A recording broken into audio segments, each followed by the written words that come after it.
Bhima continued on his journey and finally came to a lake that was covered with thousands of the flowers that Draupadi had wanted. It happened to be the garden of Kuvera, and there were many Rakshasas guarding it. They attacked him with their upraised weapons, but Bhima killed most of them. Those that were left alive ran to Kuvera and informed him of the intruder that had come upon the lake. Kuvera understood that it was Bhima and told his servants to let him pick as many flowers as he wanted. This message was relayed to Bhima, who thought of Kuvera with great affection. In the meantime, Yudhishthira and Draupadi became worried that Bhima had not returned. They called for Ghatotkacha, and together they followed Bhima's path. In a short time they found him at the lake of Kuvera, sitting with an armful of flowers that were meant for Draupadi. Bhima then related to them all that had happened. As they were talking, an invisible voice spoke from the heavens ordering, "You are to go no further than this point. You must return to Badrikashrama. Your brother Arjuna will return from Indra's abode in a short time." Following the command, they returned to Badrikashrama and waited for the return of Arjuna. One day while Bhima was away, a Rakshasa all of a sudden carried off Yudhishthira, Nakula, Sahadeva and Draupadi. That Rakshasa, who had been disguised as a Brahmana, had secretly remained in the company of the Pandavas. His real desire was to steal the bows, quivers and other possessions of the Pandavas. The name of this wicked demon was Jatasura. When he saw that Bhima and Ghatotkacha were away and that Lamasa and the other ascetic sages were bathing and collecting flowers, he took the opportunity to steal away the three brothers and Draupadi. However, Sahadeva broke away from the demon's grip and forcefully took the sword named Kausika from his grasp. He then began to call for Bhimasena in the direction in which that mighty warrior had gone. While Sahadeva was calling out for Bhima, Yudhishthira rebuked the Rakshasa, "O Rakshasa, after offering you food and shelter, why would you seek to injure us? Why do you seek your death for no apparent reason?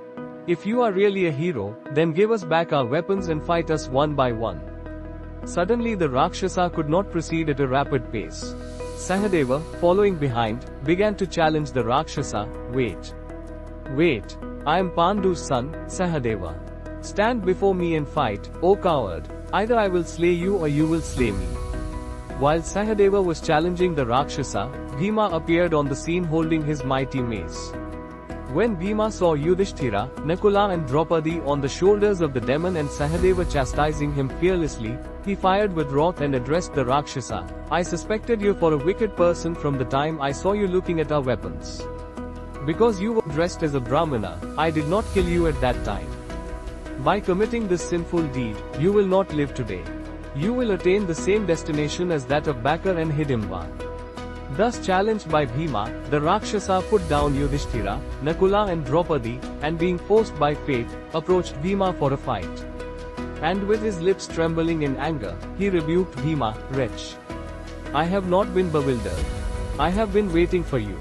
Today, I will offer oblations to those Rakshasas whom you have just mentioned." Challenged in this way, Bhima, bursting with wrath, rushed towards the Rakshasa. The Rakshasa also darted toward Bhima in anger. When the dreadful wrestling ensued between those two, the sons of Madri also rushed at the Rakshasa. However, Bhima forbade them with a smile and said, "Witness this battle. I am more than a match for this puny Rakshasa." Thus the fighting ensued, and those two mighty heroes struck each other with their arms.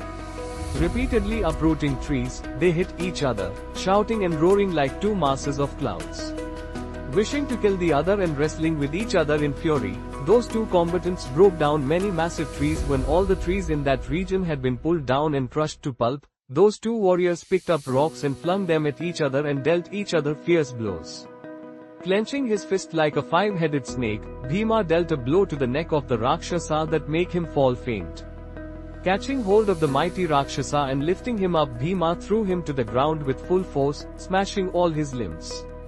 Striking the Rakshasa's neck repeatedly, Bhima severed his head from his body. Having slain Jatasura, Bhima went to Yudhishthira, and the foremost Brahmanas began to eulogize Bhima and praise him.